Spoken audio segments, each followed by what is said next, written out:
발에서 나타날 수 있는 통증 중에서 오늘은 피로골절에 대한 얘기를 해드릴 거예요. 혹시 평상시에 내가 운동을 좀 좋아하시는 분들은 오늘 강의하는 내용을 좀 유심히 들어줬으면 좋겠습니다. 운동을 하고 났는데 발이 너무 아프다고 하는 경우들이 있어요. 우리 발 모양을 보면은요, 발에는 총 26개의 뼈가 있습니다. 한쪽에 26개, 둘이 합치면은 52개. 우리 몸의 전체 뼈가 206개인데 그 중에 한 4분의 1 정도가 우리 발을 만들고 있죠. 상당히 많은 뼈가 있죠. 그 뼈들이 이렇게 아치 모양을 이루고 있어요. 아치 모양을 이루고 있는 거는 왜 우리 돌다리 같은 거 건너보면 이렇게 아치 모양을 이루고 있잖아요. 위에서 실리는 하중을 골고루 분산을 시킬 수가 있어서 아주 안정적인 구조죠. 우리 발도 발바닥도 그런 모양을 가지고 있기 때문에 체중을 발바닥 전체로 골고루 분산을 시킬 수 있는 그런 기능을 갖고 있습니다. 근데 반복되는 운동, 평소에 운동을 아주 좋아하시는 분들 혹은 좀 많이 걷거나 이렇게 노동을 하시는 분들한테 나타날 수 있는 골절인데요. 어느 날 갑자기 보니까는 어디 부딪힌 데도 없어요. 뭐 크게 다친 데도 없고 한데 이렇게 멍이 들었어요. 자, 멍이 들었다는 건 뭘 의미하죠? 어혈이 있다는 어혈이 있다는 얘기. 속에서 피가 어디가 찢어져서 피가 터졌다는 얘기죠. 그래서 속으로 피가 고였다는 얘기예요. 어디 부딪힌 일도 없는데 왜 멍이 들었을까? 이때 한 번 정도 이제 혹시 이제 의심을 해볼 만한데요.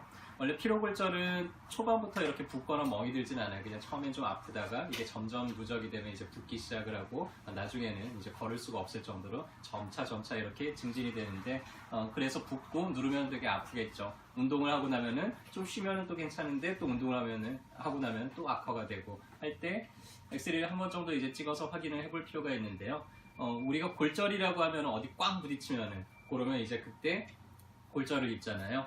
그럴 때는 아주 깨끗하게 이렇게 탁톡 부러지고 잘려나갑니다. 근데 피로골절은요, 조금씩 처음에는 엑스레이 상으로 잘 안 나타나요. 아주 실금만 가늘하게 가 있는 경우가 있는데 그게 이제 계속 운동이 누적이 되면서 점점 골진이 바깥쪽으로 빠져나온다. 그래서 엑스레이를 찍어보면은 뼈가 약간 이렇게 무슨 안개 낀 것처럼 이렇게 보여요. 그래서 흔히 뭐 뼈가 부었다라고 표현을 하기도 하는데요. 실제로 이렇게 볼록 튀어나오는 그런 영상들을 볼 수가 있습니다.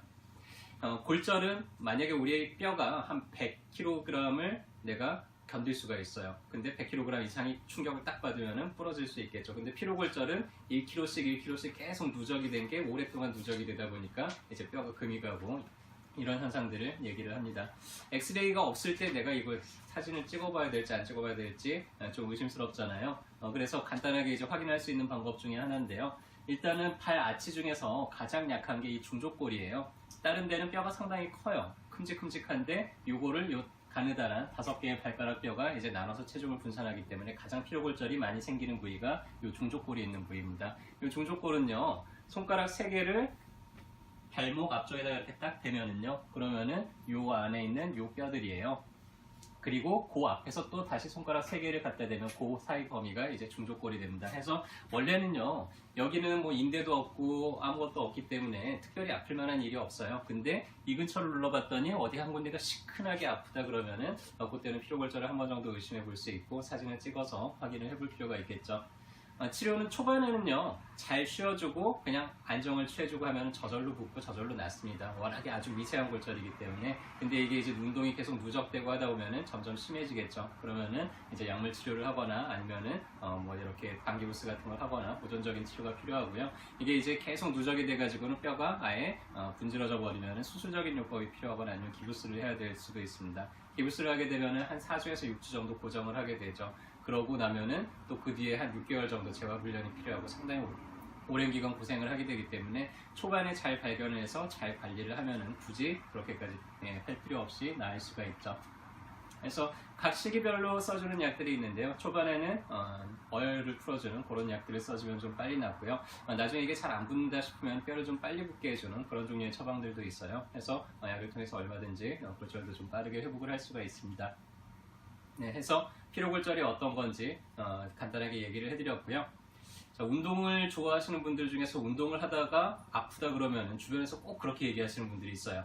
운동에서 아픈 거는 더 열심히 운동해가지고 기를 들여야 돼. 뭐 이렇게 얘기하시는 분들이 있는데요.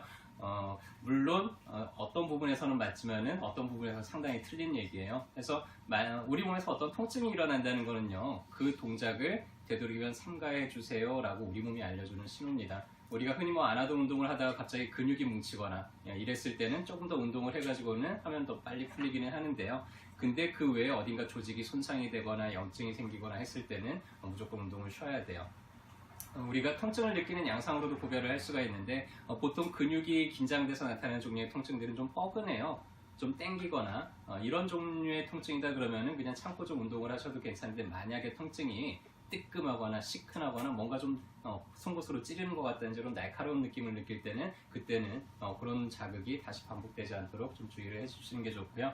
그렇게 해서 좀 평소에 내가 좀 문제가 있다 싶으면 잘 휴식을 취하고 안정을 취해서 좀 회복을 시켜주시는 게 좋고요. 그랬는데도 불구하고 잘 안 낫는다, 그럼 어디 가서 치료를 받을까요?